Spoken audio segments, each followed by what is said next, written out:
Sacramento da Eucaristia. Vamos lá. Dentro do catecismo está o artigo 3º, dos números 1322, ele é bem mais extenso no catecismo, né? Até o número... um momento. Até o número... Ai, meu Jesus. Aqui. 1405. 1322 a 1405. É bastante matéria que o catecismo vai tratando. Vai destrinchando até as palavras da consagração e dentro vai falando de todo o conteúdo teológico. Muito mencionado o Trento. Poucas vezes farei anúncio dele. Então, qual vai ser o nosso esquema de hoje? Mesmo Antigo Testamento, Novo Testamento, pouco de magistério e vamos sobre o tema da transubstanciação, que é o essencial da Eucaristia, matéria, forma, fines da missa e efeitos dela. Ok? Vamos lá, vamos correr um pouquinho. Vou deixar fora, né, o tema do passar, né, a festa hebraica, o templo e todo o sacrifício ritual expiatório. Se der tempo, eu volto nesta parte, especialmente do passar.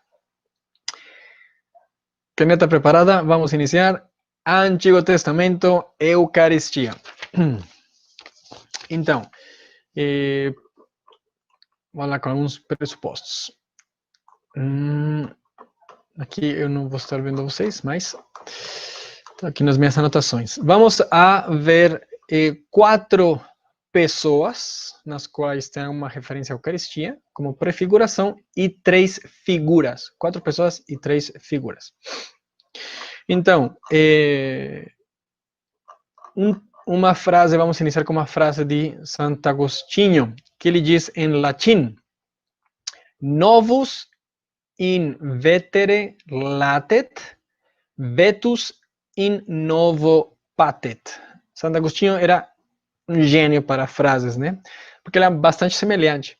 Novus in vetere latet. O Novo Testamento, in vetere, naquele antigo, latet, está latejante, né? E o vetus, o antigo, e novo, no novo, patet, é patente. Então, se a gente diz, no Novo Testamento está latejando o Antigo Testamento. Tudo que está escrito lá parece que está ali latejando, bombeando sangue lá de trás, está fazendo ele vivo, né? E diz Santo Agostinho, mas no Antigo Testamento, o novo está evidente, é palestra. Se a gente der uma olhada para trás, a gente vai ver quanta, não digo semelhança, mas quão real é essa ligação do Antigo Testamento com o Novo Testamento. Então, a Eucaristia é presente no Antigo Testamento como figura ou prefiguração, no Novo Testamento como um acontecimento verdadeiro e próprio, e na igreja como sacramento. Muito bonito. A Eucaristia está presente no Antigo Testamento como uma figura, no Novo Testamento como um acontecimento que está acontecendo, né, na vida da pessoa de Cristo, e na igreja como sacramento. Lembra sacramento? Presença, manifestação, comunicação. Então, muito bonito. Na igreja temos o sacramento e a Eucaristia como aquele principal. Então, prefiguração, primeiro temos aqui uma profecia de Malaquias, ao número, Malaquias, primeiro capítulo, versículos 6 ao 14. É um sacrifício universal e uma oblação pura, né? Isso dá uma referência à Eucaristia, pois os demais são sacrifícios pontuais, mas esta sacrifício universal, esta oblação, ele faz uma referência à Eucaristia, é uma prefiguração, né? Este sacrifício sem mancha, desde onde sai o sol até o pôr do sol, né? Até o ocaso. Malaquias 1 ao versículo 10. É uma oblação incruenta e definitiva, que é a de Cristo. A segunda figura é Abel. Antes de Melquisedeque. Abel. O sacrifício de Abel. Gênesis 4, versículo 4. Gênesis 4:4, que também dá uma alusão que está comentado em Hebreus 11, versículo 2. Então, a carta aos Hebreus faz uma relação entre o sacrifício de Abel com aquele sacrifício de Cristo. Ou seja, não é uma coisa oferecida, Abel que oferece ao melhor da sua colheita, do seu rebanho, mas também vai além do Abel, e ele mesmo é o sacrifício. Ele mesmo é o sacrifício feito perfeito, né? Então, já se faz uma semelhança, uma comparação como alguma coisa oferecida que é agradável a Deus e Jesus mesmo. 3, o próximo, sacrifício de Abraão, ao Gênesis capítulo 22, versículos 1 ao 19. Já não é um sacrifício de alguma coisa, mas é o sacrifício da obediência, oferecendo esse sinal, essa prova de louvar a Deus e de obedecer aquilo que estava lhe pedindo. Né? E também a carta aos Hebreus, capítulo 11, versículo 19, reflete desta maneira eucarística, reflete sobre esse sacrifício de Abraão. Né? Christus factus est obediens usque ad mortem, diz São Paulo. Né? Cristo se fez obediente até a morte, e uma morte de cruz. Christus factus est obediens usque ad mortem autem crucis. Sacrifício de Abraão não como uma coisa, mas obediência, então mais interno. Próximo, o sacrifício de Melquisedeque. Gênesis 14, ao versículos 18 ao 20. Melquisedeque, ele oferece pão e vinho. Assim como está muito na cara, né, que é uma prefiguração. Tem um valor sacrificial? Tem várias respostas. Muito importante é que essa oferta do pão e vinho acompanha com uma bênção, né? Carta aos Hebreus 5, capítulo 5 ou 7, toma essa leitura onde sublinha esse ato sacerdotal. E a figura de Cristo é assim. Pão e vinho tem a prefiguração do sacerdote, Cristo, que é Melquisedeque, que oferece como esta oração de bênção. É muito interessante porque o sacerdote Melquisedeque, ele aparece na narração bíblica e não, como que não tem da onde que ele vem, né? Ele só aparece e faz essa bênção, essa oração, essa oferta. Então, é uma prefiguração de Cristo sacerdote. Veremos que voltará no sacramento do sacerdócio, porque ele não tem uma tradição da onde que ele vem, né? Os demais sacerdotes vêm de Arão, mas o sacerdote Melquisedeque não tem da onde. Assim como Cristo, o sacerdote de Cristo, não é uma transformação ou uma continuação do sacrifício judaico. É novo, é uma inovação. Então esse sacrifício dele é muito importante. Melquisedeque, pronto. E temos estas 4 pessoas, vamos 3 figuras. Primeira, o maná. Êxodo ao capítulo 16. O que era o maná? Maná era o maná, sei lá, em hebraico, na língua deles, era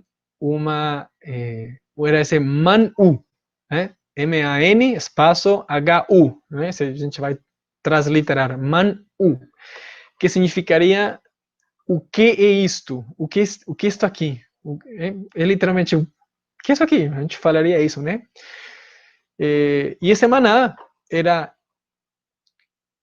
aquilo que os hebreus encontraram,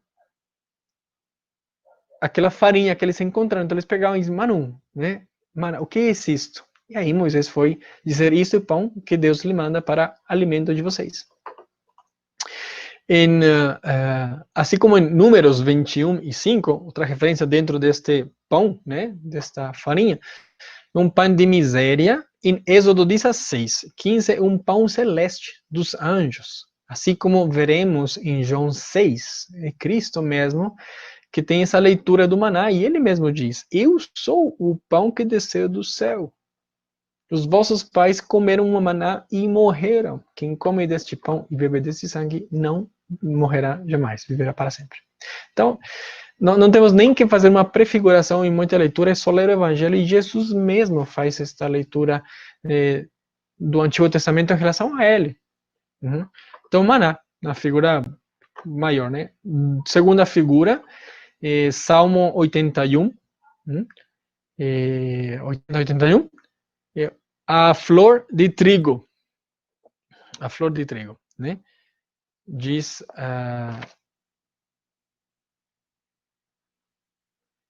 Oxe, não entendo nem a minha própria letra.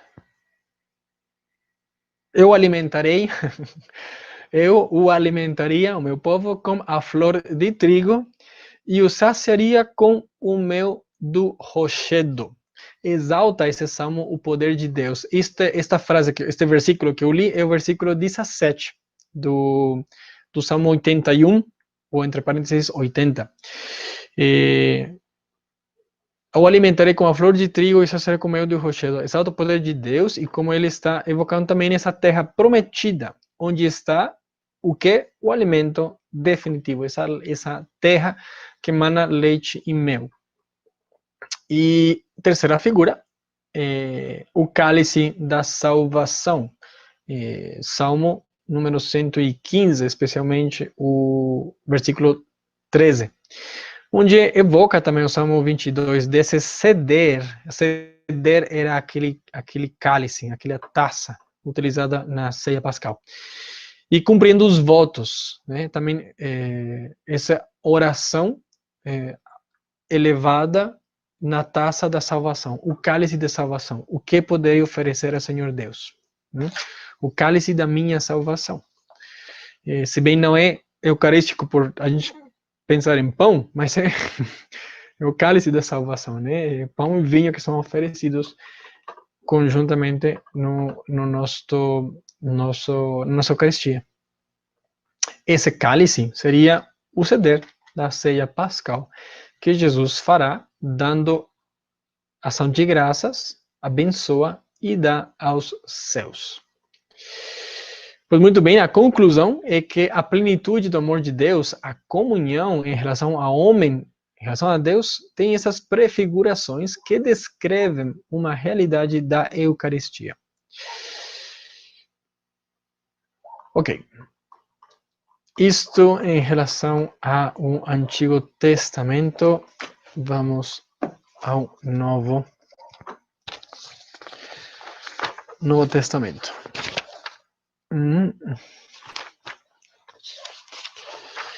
Novo Testamento vamos ter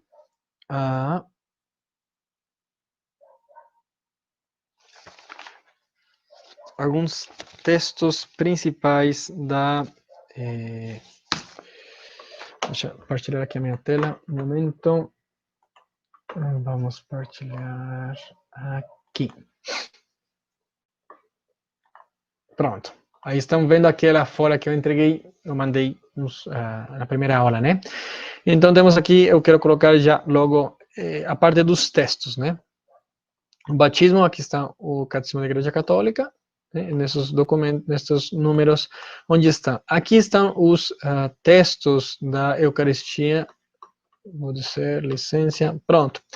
Batismo, como tínhamos dito, né? A efusão e o mandato apostólico, a confirmação, vários textos, mas coloca especificamente aqueles dos Atos dos Apóstolos, porém, como disse o Papa Paulo VI, não porque fosse uma invenção apostólica, como alguns de Lutero diziam naquele documento de Habsburgo, mas um autêntico sacramento instituído por Cristo.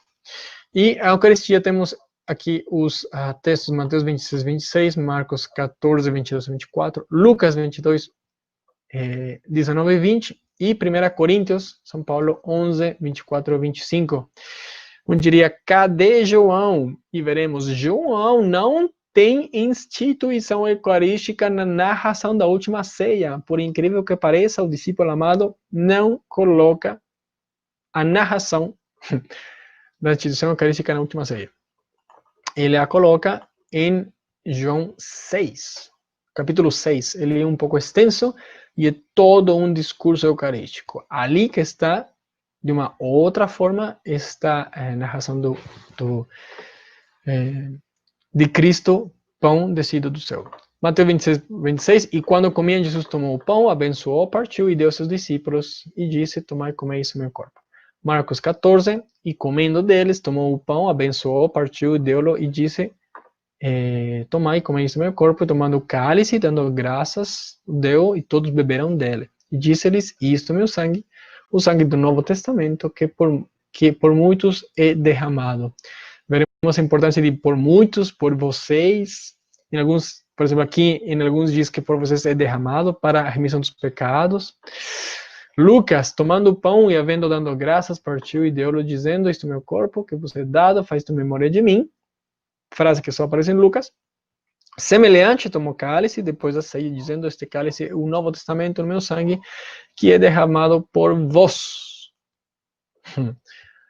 Veremos a tradição lucana paulina. E São Paulo, que ele diz, o que eu recebi, eu transmito também a vocês, e tendo, dando graças, partir isto, tomai e comei, e isto é meu corpo, que é partido por vós, faz em memória de mim. Toma de Lucas, que quem escreve também nos Atos dos Apóstolos, aqui uma carta de São Paulo. Semelhante também, depois de ceiar, tomou o cálice, dizendo, esse é o cálice do Novo Testamento no meu sangue. Faça isso todas as vezes que beberdes em memória de mim. Esses são os textos principais da Eucaristia. Vou tirar. Eita, como sai daqui? Pronto. Narração a Páscoa.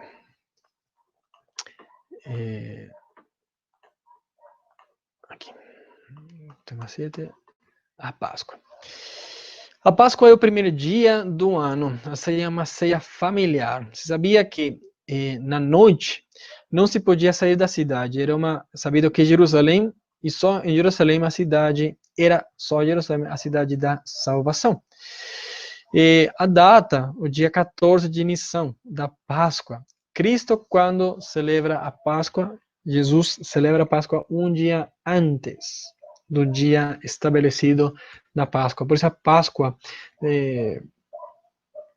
muda de data pela questão da lua, o plenilúnio, a lua cheia, né?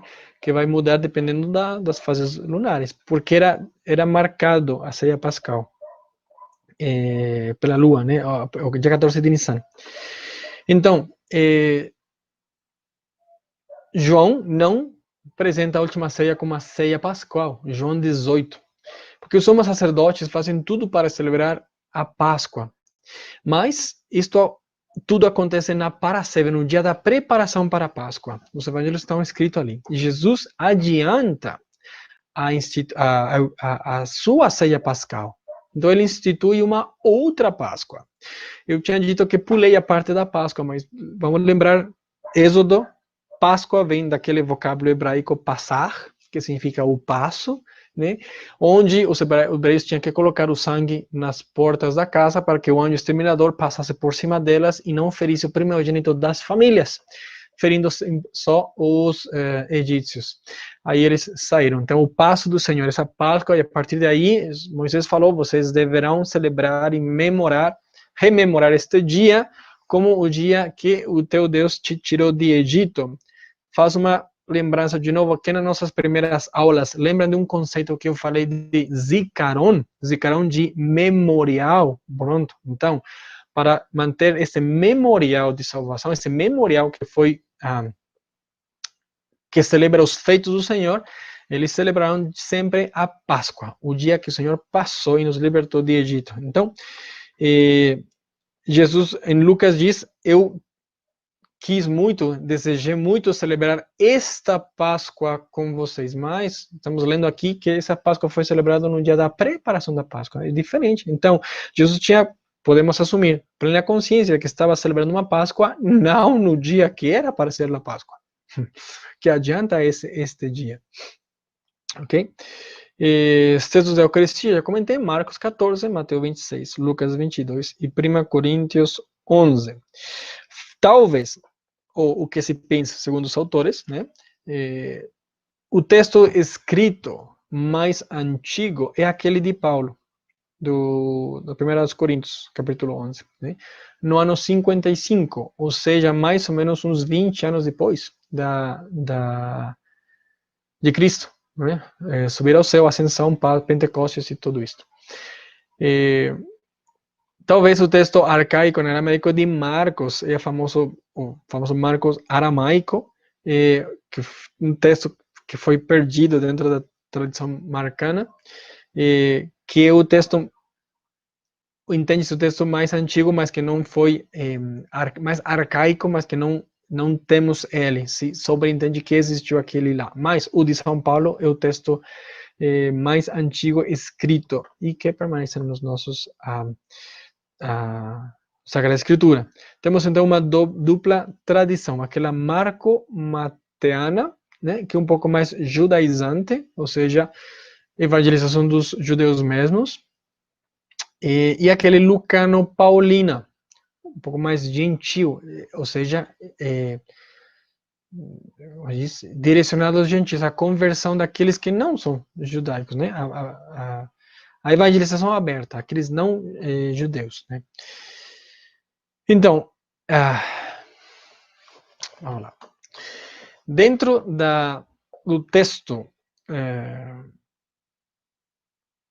da consagração, o texto utilizado nessas duas traduções, Mateus e Marcos, versus, ou em contraposição com Lucas e Paulo, temos algumas palavras, até em grego, que vão marcar essa diferença de uma com a outra, mas os mesmos autores, estudosos, dizem até interessante que não é exatamente igual com um argumento a favor da tradição dos textos, a mesma semântica, como que os textos foram se configurando, não é exatamente a mesma coisa, como se fosse um copiar e colar e com diferentes autores. Cada um foi explicando, colocando essas duas escolas, vamos dizer, ou tradições, de modos semelhantes, então dão o mesmo conteúdo, mas de formas diferentes. Então, uma Mateus e Marco, uma tradição jerossolimitana, mais judaizante, onde ele escreve em grego eulogesas, ou seja, durante a ceia. Né? Primeiro, característica desta escola. 2, coloca também no semitismo, por muitos, peripolon, diz em grego. Né? Peripolon, por muitos. Né? Por quê? Porque não tem neste contexto, nesta língua, a palavra todos, como um conceito que abrace a totalidade. Então é por muitos, peripolon, o que está escrito. E em Mateus encontramos também para a remissão dos pecados, periafeisin. Então, nessa linha de redenção, né?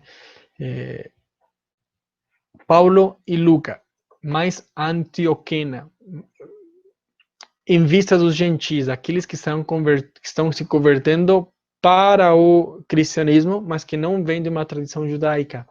Então, eles devem ser explicados em várias coisas, né? Ele diz, por exemplo,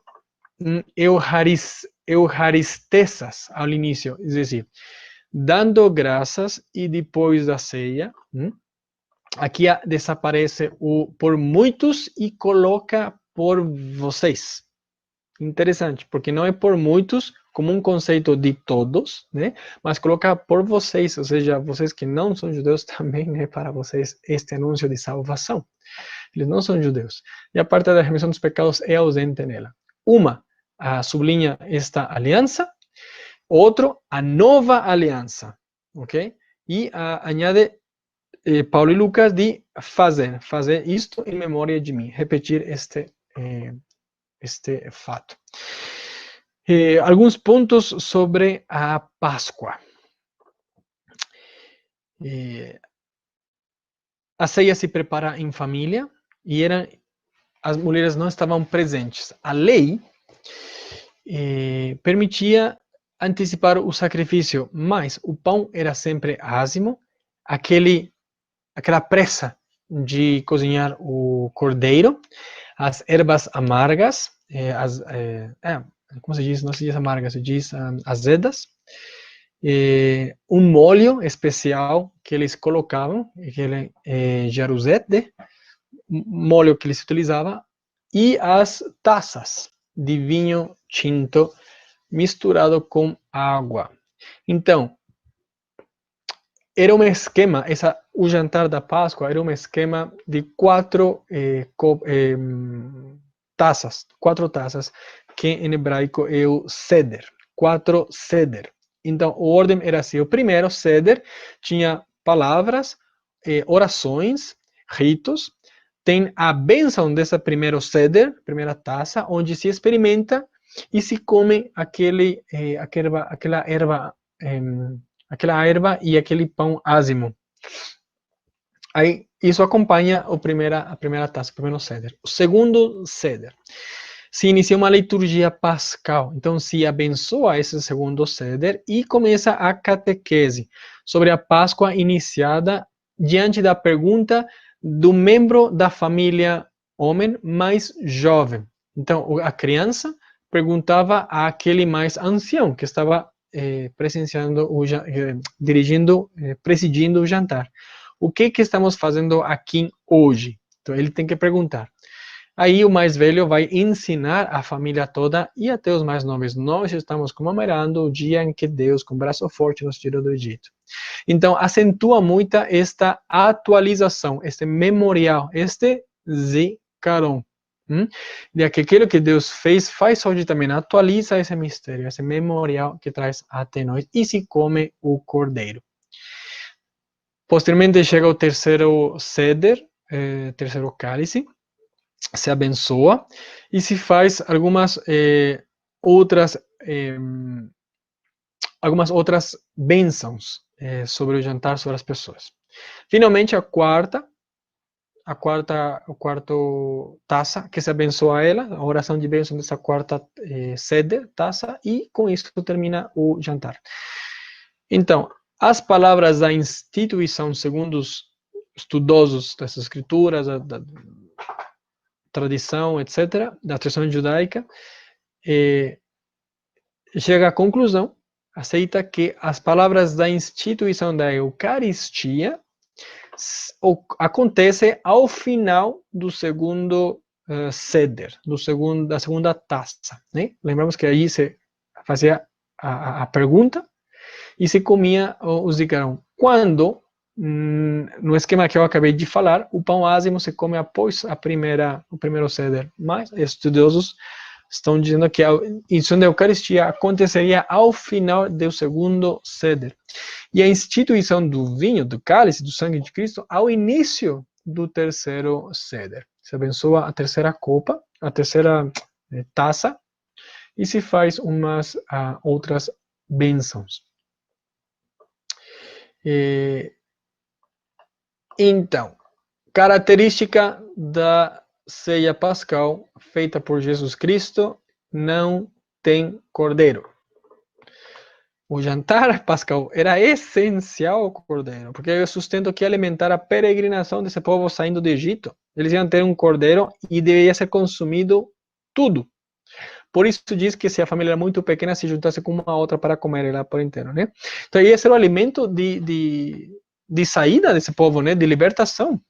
Então, na ceia pascal feita por Jesus Cristo, na preparação da Páscoa judaica, na Parasebe, ele não tem cordeiro. Os evangelhos não fazem alusão nenhuma ao cordeiro, mas sim fazem alusão ao pão ázimo, por exemplo, ao vinho. Então, por que não tem cordeiro? Porque ele é o cordeiro sem mancha, é o cordeiro puro.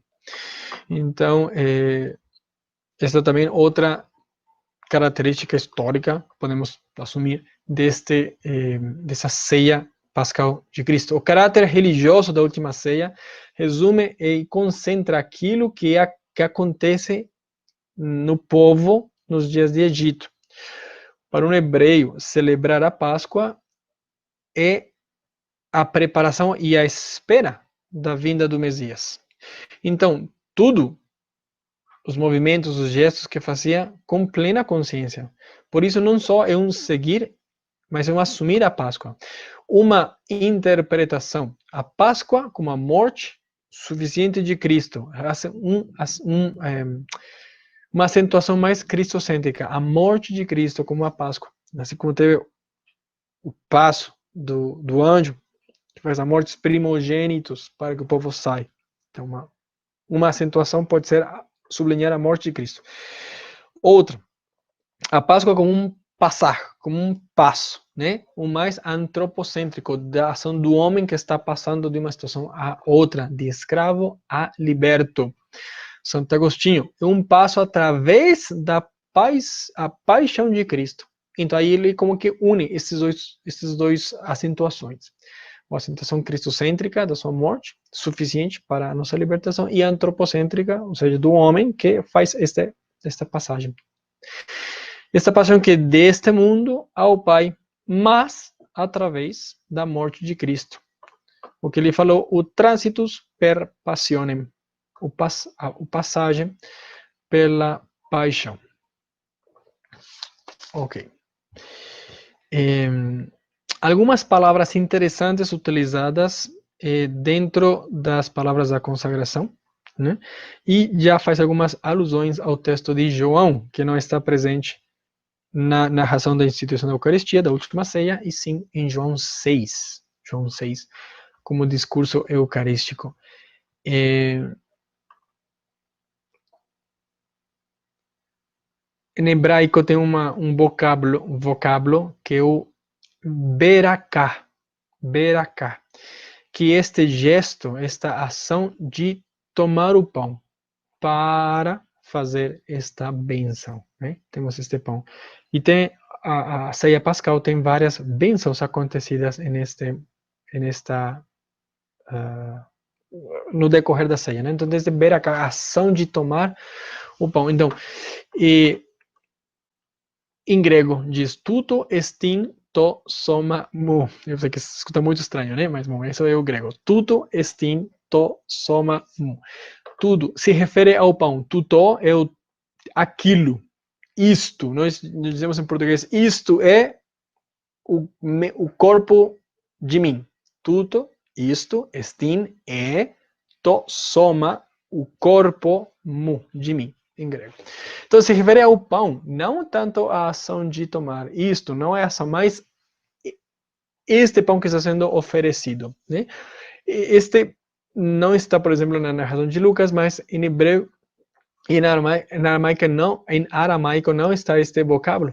Sin embargo, ou todavia utilizamos também ou encontramos o vocábulo soma, corpo, que traduz, soma em grego, traduz o vocábulo basar, que é carne. Mas é interessante porque em grego, para carne, temos dois vocábulos, um que é soma, que é corpo, né?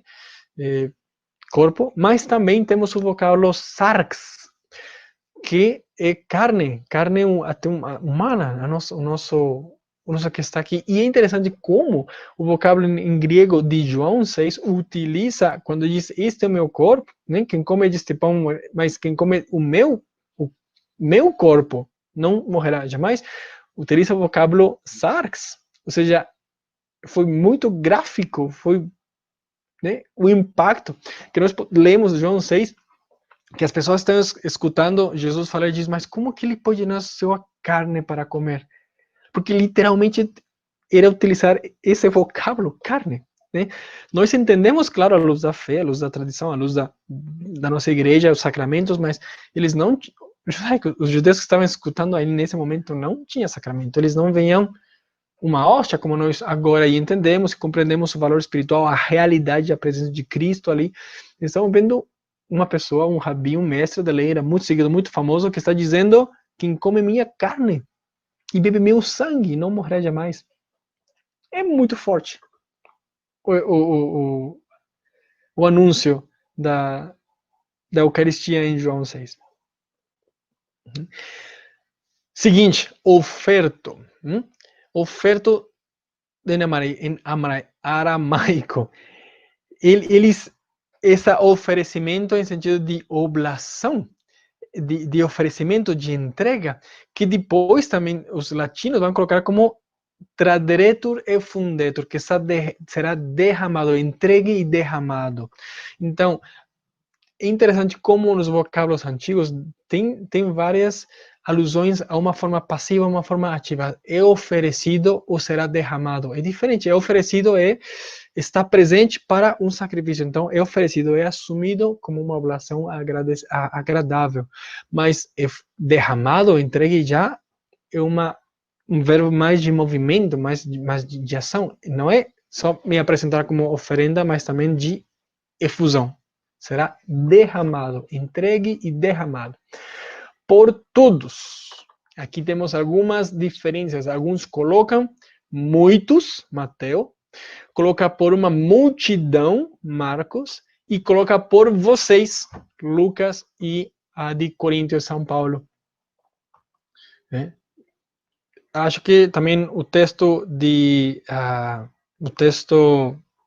em português do Brasil é ligeiramente diferente ao texto de português de Portugal, por exemplo. Um segue mais a tradução literal do texto em latim e outro não.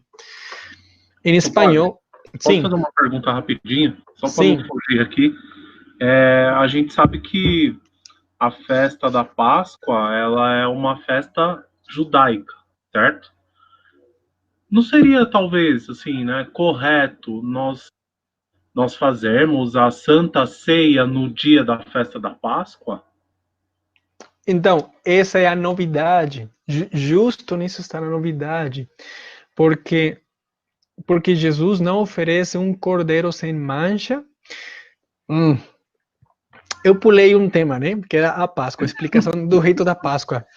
Porque é importante, porque Deus manda a seu povo fazer isso. Eles devem escolher um cabrito, um cordeiro sem mancha, macho de 1 ano. Sim? Deve ser perfeito e deve ser consumido todo. E para quê? Porque esse deve ser um sacrifício. No templo tinha 3 tipos de sacrifícios: o sacrifício expiatório, o sacrifício de oblação e o sacrifício de... Está faltando um.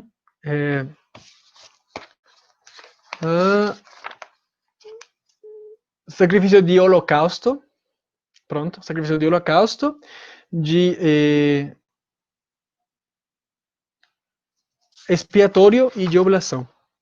O de holocausto era a oferenda toda consumida.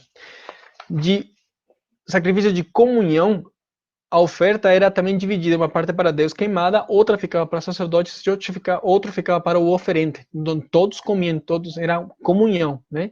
E um terceiro era o de sacrifício, de expiação, né? Então, o cordeiro tem essa expiação pela redenção do seu povo. Então, Jesus não oferece o cordeiro sem mancha de 1 ano, cabrito, etc., da tradição. Ele, o novo cordeiro. Então, não fazendo até na mesma data da Páscoa deles, é a novidade do sacrifício da oblação feita por Jesus. Então,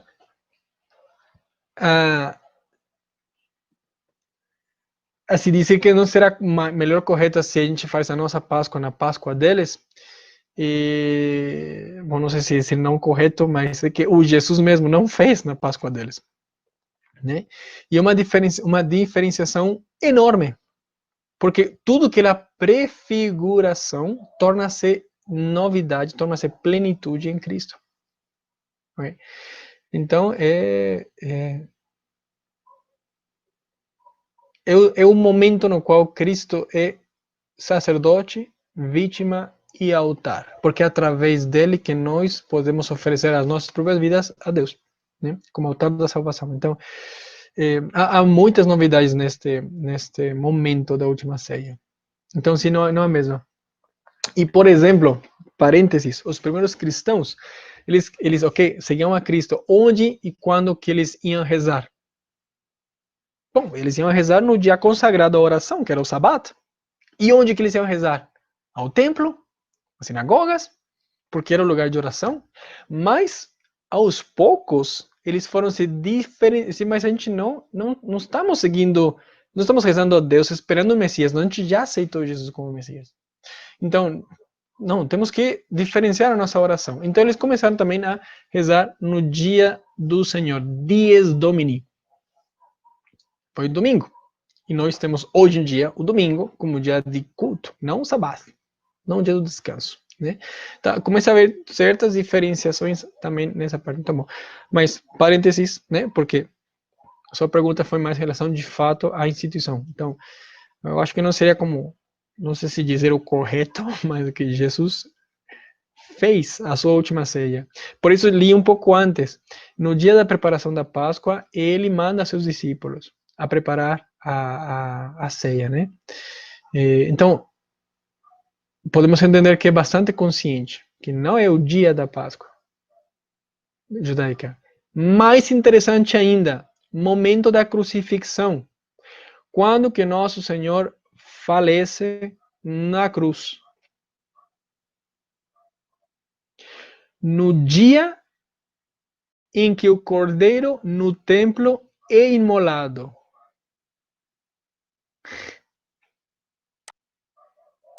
É o momento de Cristo quando ele morre por nós, que é quando o sacerdote no templo, na sexta-feira, estaria fazendo os sacrifícios rituais de expiação pelo povo.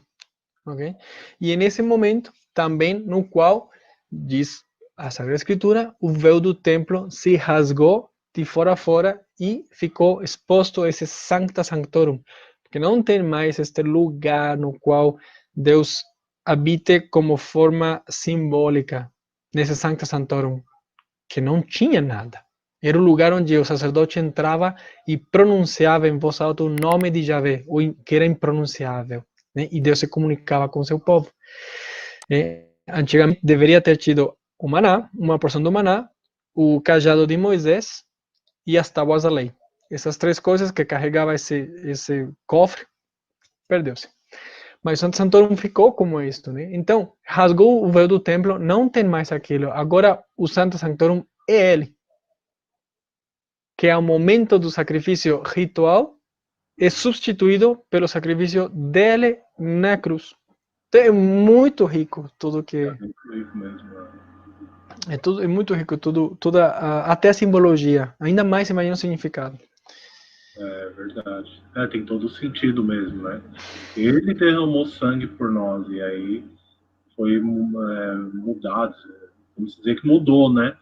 O que era antes. Mas eu até fiz essa pergunta, padre, porque eu já participei de um retiro fizemos lá essa Santa Ceia, não no lugar da Eucaristia, não substituiu a Eucaristia, mas em um momento do retiro lá teve essa Santa Ceia e eu achei um momento assim, foi muito bonito, sabe? Foi interpretado, então foi muito bonito. Mas não foi em substituição à Eucaristia, e tinha um padre lá e ele foi bem enfático, porque ele falou isso, ó, isso tudo que a gente fez não substitui a Eucaristia. Isso aqui é só uma simbologia que a gente está mostrando como que era, como que foi na época, assim, mas não substitui. Claro, claro. Não, aqui o padre que ensina a aula que é o padre Cássio, né? Uhum. Que ensina a Eucaristia para os meninos, eles fazem uma ceia judaica, só para saber como que é a modo de ensinamento, né? Mas é muito interessante, muito interessante. Obrigado. A gente entende melhor se todos os sacrifícios que estão aí. Gente, o tempo passa voando.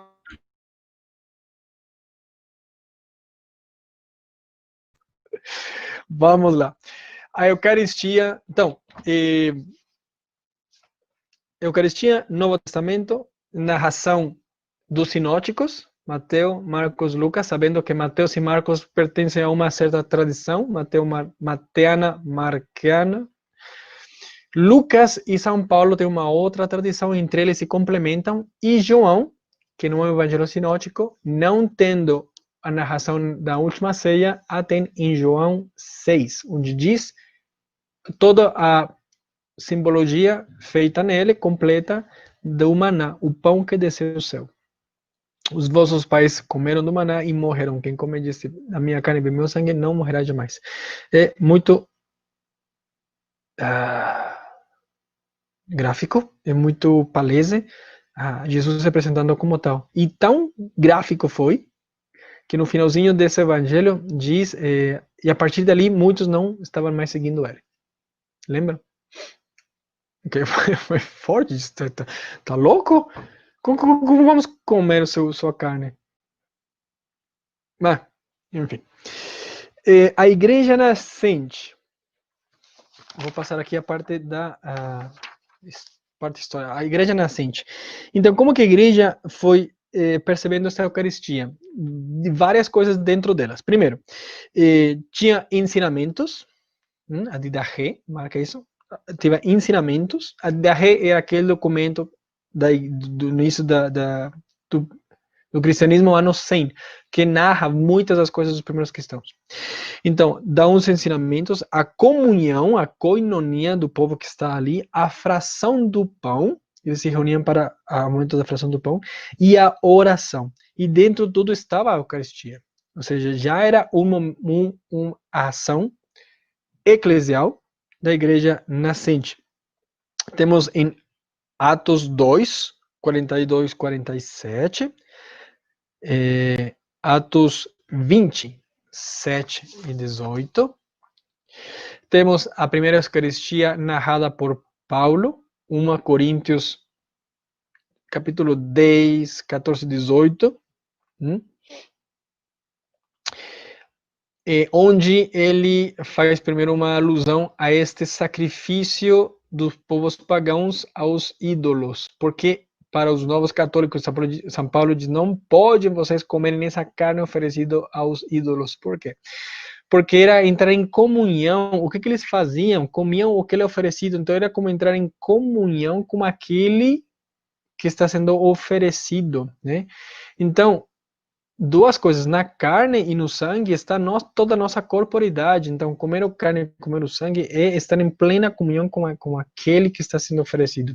Então, uma relação disso, não como do oferecido dos deuses pagãos, porque nós temos o nosso Deus, né? E não está em comunhão com eles, mas temos o conhecimento de Deus, de Jesus Cristo, que através dele nós temos nosso ato cultual, sacerdotal a Deus. E depois vem a 1 Coríntios 11. Então podemos iniciar do capítulo 10 para ter uma leitura mais completa em São Paulo. O silêncio de São João, que ele não fala sobre isso na última ceia, mas sim ao capítulo 6. O capítulo 6 vai deixar de leitura para todos nós em uma boa e rica leitura espiritual.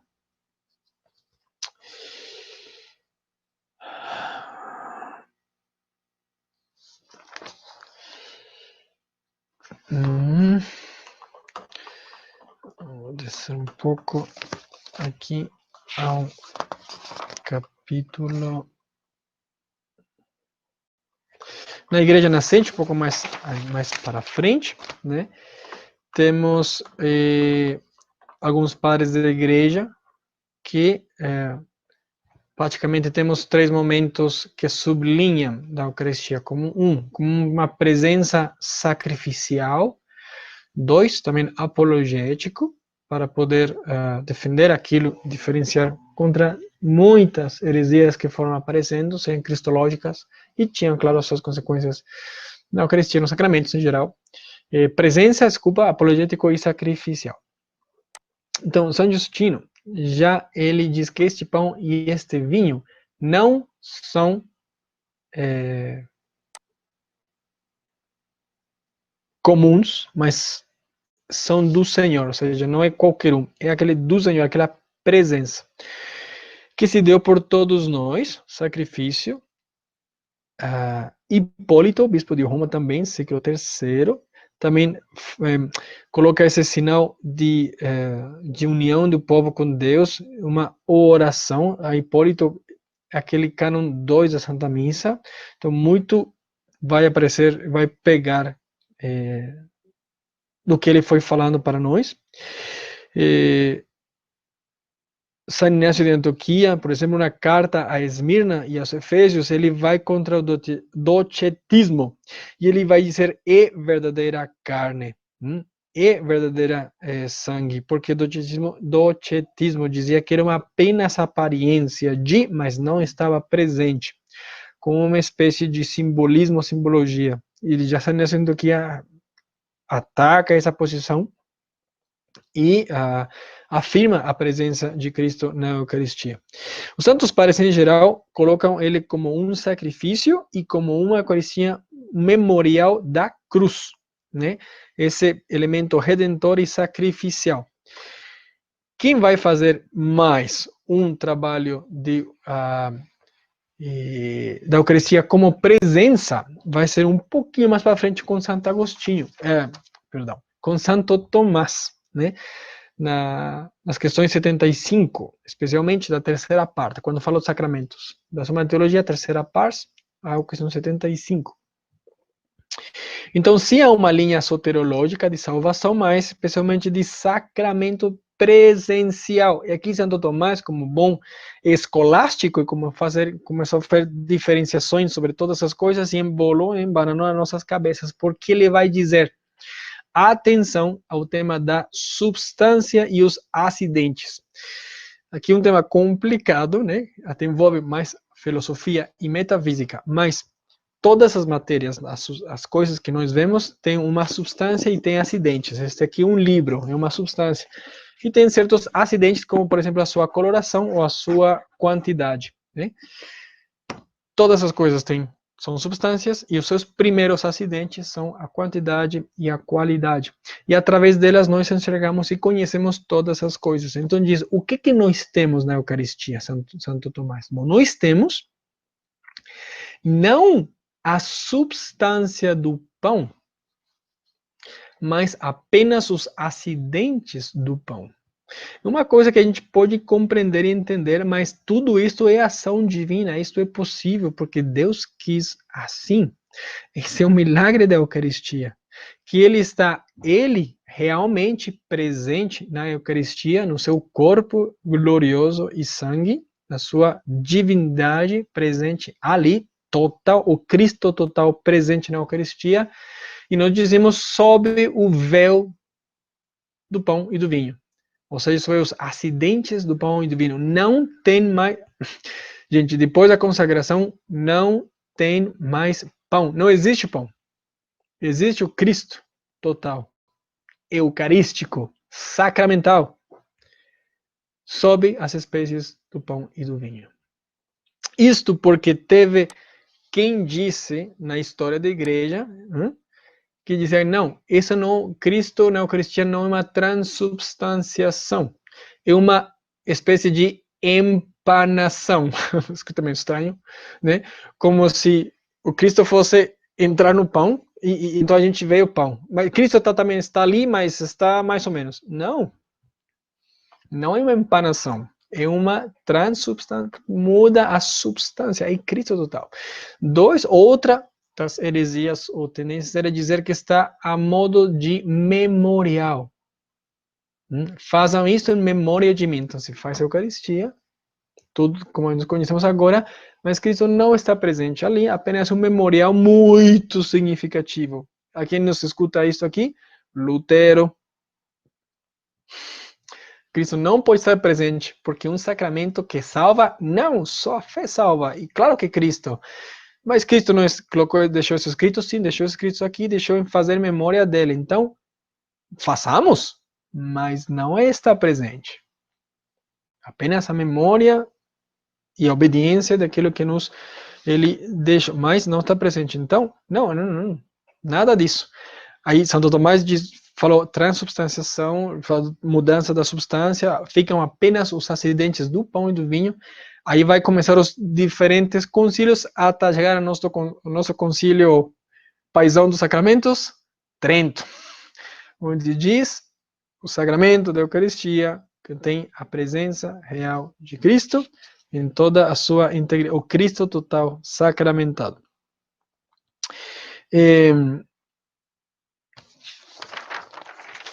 Muito bem. O nominalismo, protestantismo Lutero, que apenas é uma aparência, é uma memória, então não é realmente a sua presença errado. Calvino também, Cristo está no céu, está presente na Eucaristia como uma força especial. Não. Trento, na seção número 13, ele diz, vai estar verdadeiramente, realmente e substancialmente na Eucaristia. E ali coloca esse termo que nós temos hoje, da transubstanciação, conversão de toda a substância, da substância que está ali, é o Cristo. Esse tema da transubstanciação teve as suas complicações históricas e teológicas também depois do Trento, mas vamos pular. Em síntese, está presente verdadeiramente, realmente e substancialmente a pessoa de Cristo nele. Né? A transubstanciação, por modo da substância, está totalmente ele e não apenas uma, como dizemos aqui, uma empanação. E esse modo de presença é concomitante, total e perfeita sobre cada espécie. Okay? Porque Cristo está presente totalmente, não é que a Eucaristia é dividida, é partida, então a gente tem metade do Cristo de um lado e metade do Cristo do outro. Não, em cada partícula, em cada gota está presente totalmente Jesus Cristo. Ou em cada partícula está presente o Cristo total. Muito bonito, que a gente não entrará agora, é o tema dos milagres eucarísticos, especialmente aqueles que com a ciência foram descobrindo muitas coisas deles, especialmente comento o de Lanciano, onde o corpo, a Eucaristia foi transformada em corpo, em carne viva, o qual não foi só carne, foi carne de coração, e a parte do coração que está no meio, tem 3 camadas do coração, segundo os médicos, né? E essa que está no meio, né? O sangue, o cálice foi transformado em 3 coágulos de sangue. Cada um deles, os 3 juntos, pesava um peso X. Tá, tiraram um e colocaram os outros 2, pesou a mesma coisa. Trocou um e colocou outro de volta, outra mistura de outros 2, pesou, teve o mesmo peso. Colocava um só, mesmo peso, o outro, mesmo peso. Então, a mesma Eucaristia foge dos nossos padrões físicos, né? Da física que conhecemos. A transubstanciação não tem explicação lógica, mas ela acontece e os milagres atestam isso.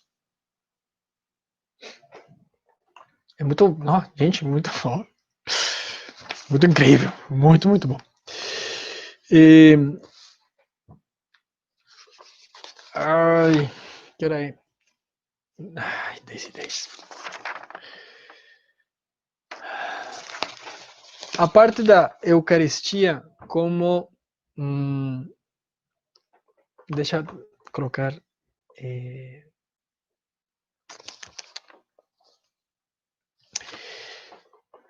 efeitos da Eucaristia.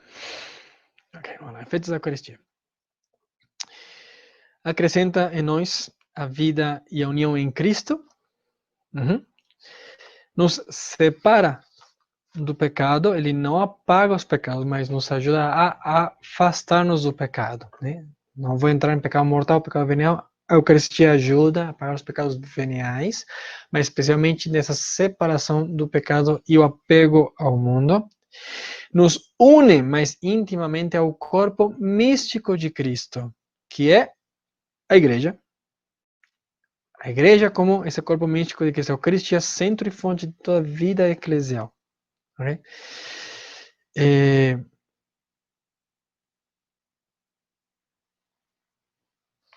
A matéria, sinal da nossa Eucaristia, é o pão de trigo. Em Ocidente foi e é o pão ázimo, mas como matéria, pão de trigo. Em Oriente, tem igrejas que não fazem pão ázimo. Eu acho que é normal isso, não ser pão. É pão normal. Um católico de Ocidente, se for para o Oriente, pode participar da missa e comungar, que está comungando o corpo de Cristo. Mas no Ocidente temos o pão ázimo. E o vinho é vinho de uva natural. Pode ser tinto como branco, não tem problema. Ok? Mas tem que ser vinho de uva natural, sem alterações. Existem os vinhos canônicos. Tem gente, mini parênteses de casos pastorais, eu conheço um sacerdote que era perto da minha geração, que ele era muito intolerante ao álcool. Como que vai fazer um padre intolerante ao álcool para celebrar missa, né? Então, existem vinhos confeccionados com uma quantidade mínima de álcool para ser matéria válida de consagração. Mas o sabor dele é praticamente como um suco de uva. Mas tem álcool, uma quantidade mínima. Assim como, por exemplo, pessoas intolerantes ao trigo, né? O que faz com uma pessoa intolerante? Se é pão de trigo, tem que ser de trigo, se não é de trigo, não faz parte da Eucaristia. Então, aí, porque são questões pastorais e questões muito pontuais, né? De diferentes situações. Mas aí a pessoa pode comungar tranquilamente do cálice, do sangue de Cristo, que ele está comungando o Cristo total. Também nós estamos acostumados a comungar sempre a Eucaristia e em solenidades o corpo e o sangue de Cristo. Mas se uma pessoa comunga só o cálice, só o sangue, está comungando totalmente, né? Ou pessoas que estão, por exemplo, são alérgicas ao glúten. Também existem confecções que têm umas quantidades mínimas, de modo que possa ser matéria válida de consagração, ok? Matéria, pão de trigo e vinho de uva. Aconteceu comigo uma vez que cheguei numa comunidade do interior, a uns 40 minutos de terra de chão da paróquia, e não tinha vinho na comunidade. Oh, meu pai do céu. Agora, né?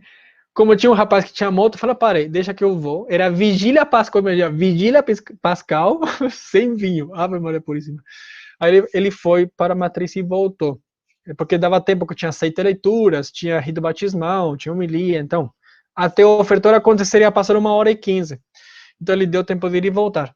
Mas poderia no momento não meio a ideia, mas poderia tranquilamente pedir uma das pessoas dali que tivesse vinho de mesa, poder trazer para fazer a consagração e não teria problema. É vinho de uva natural, é isto, né? Claro que, tendo a dúvida e tendo a possibilidade de ele buscar, ele foi buscar e pronto, não teve problema. Ok.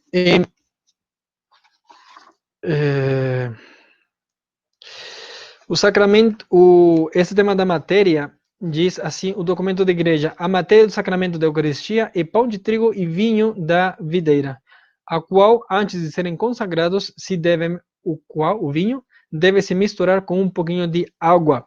Isto naquele documento que eu falei do Detzinger, ao número 1320.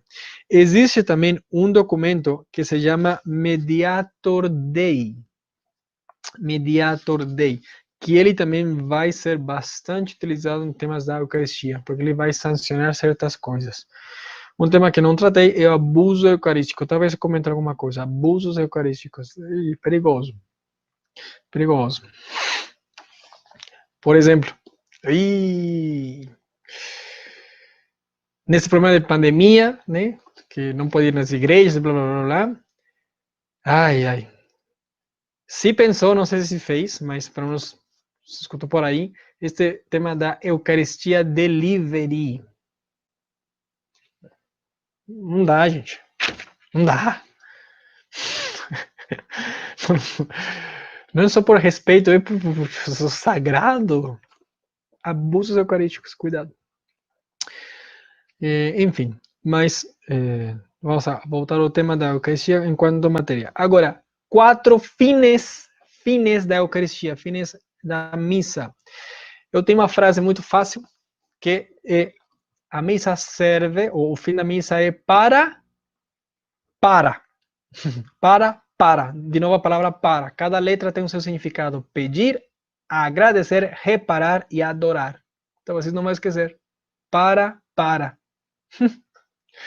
Pedir, agradecer, reparar e adorar. Com outras palavras mais teológicas, dizemos assim: fim latrêutico. Fim latrêutico.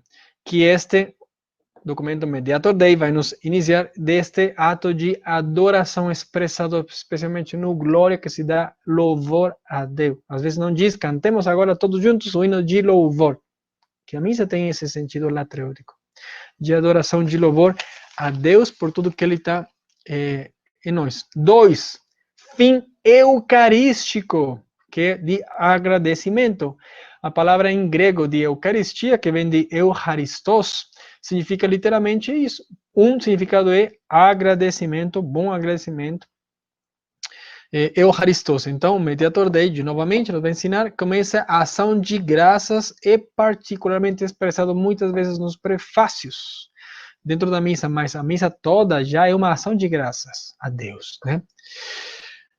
Terceiro, fim propiciatório ou reparação. Lembra que eu falei lá dos 3 sacrifícios? Um holocausto, sacrificial e expiatório. Então, aqui temos, não tanto expiatório, propiciatório. Mediator Dei, novamente. A satisfação, né, dos pecados, a remissão dos pecados. Ele repara. Nós também podemos reparar, através do sacrifício de Cristo, a nossa própria vida, nossa alma. Pedimos perdão pelos nossos pecados, ato penitencial. E, finalmente, bom, este propiciatório é bastante grande, né? Sabendo que a Eucaristia perdoa, sim, os pecados, especialmente os pecados veniais, e nos, como a graça, afasta de todo pecado e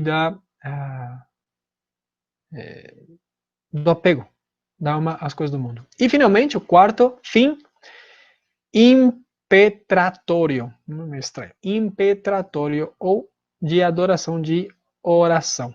Ok? A Mediator Dei também vai nos falar desta finalidade. A Eucaristia, o sacrifício eucarístico é toda uma oração do homem a Deus, pelo Filho, no Espírito Santo. É muito lindo como no final da oração consagratória, toda a oração eucarística termina com uma dosologia. Então, tudo que a gente foi rezando, se a gente pega qualquer oração eucarística, vai rezar pelos vivos, vai rezar pelos mortos, vai ter a sua consagração, vai ter a intercessão dos santos, enfim, tem uma estrutura própria. E no final, quando já rezamos por todo mundo, quando já pedimos a intercessão de todo mundo, dizemos por Cristo, em Cristo, com Cristo. A ti, Deus Pai Todo-Poderoso, a unidade do Espírito Santo, pelos séculos dos séculos. Amém. Então, uma oração a Deus. A oração da missa é toda uma oração. Então, latrêutico, eucarístico, propiciatório, impetratório. Em palavras mais normais, para. Pedir, agradecer, reparar e adorar. Né? Mas esses são os fines da Eucaristia. Vou parar aqui. Antigo Testamento, Novo Testamento, texto bíblico, momento em que Cristo instituiu a Eucaristia, última ceia. Em João temos o capítulo 6, magistério da igreja, já desde os antigos cristãos, depois especificamente Santo Tomás dá uma contribuição boa, vários mais pais da igreja foram falando, concílios, Trento, Sansetudo, Mediator Dei vai aprofundar também na Eucaristia. A matéria e forma, matéria pão de trigo, vinho de uva, forma as palavras da Eucaristia que hoje em dia estão colocadas assim no missal, como vemos já nos textos originais, nos textos da Eucaristia. Tem certos elementos que em alguns estão presentes e outros não estão presentes, que são expressados de uma forma, por ser mais judaizante, né? Jerosolimitano, né? Por muitos, por uma multidão, por todos, ou aos gentis, por vocês, para a remissão dos pecados, fazei isso em memória de mim. Quem pode receber da Eucaristia? Quem pode recebê-la? Todo católico, então todo batizado, devidamente preparado e especialmente em estado de graça. E quem pode celebrar a Eucaristia? O ministro ordenado, sacerdote ou bispo. para poder fazer a consagração. Documento. No Catecismo da Igreja Católica também tem uma boa estrutura, não segue tanto o método do manual da Eucaristia, mas sim, a estrutura vai repassando a Eucaristia. Trento, Lutero, o sacrifício eucarístico, como reflexão teológica, a necessidade da Eucaristia, especialmente para a salvação, né? Para necessidade para a salvação, o batismo, né? A Eucaristia, cumen de todo sacramento, ok? Cumen do sacramento que nos alimenta caminho à salvação. Tá, vou deixar aqui. Glória ao Pai, ao Filho e ao Espírito Santo, como era no princípio, agora e sempre. Amém. Em nome do Pai, e do Filho e do Espírito Santo. Amém.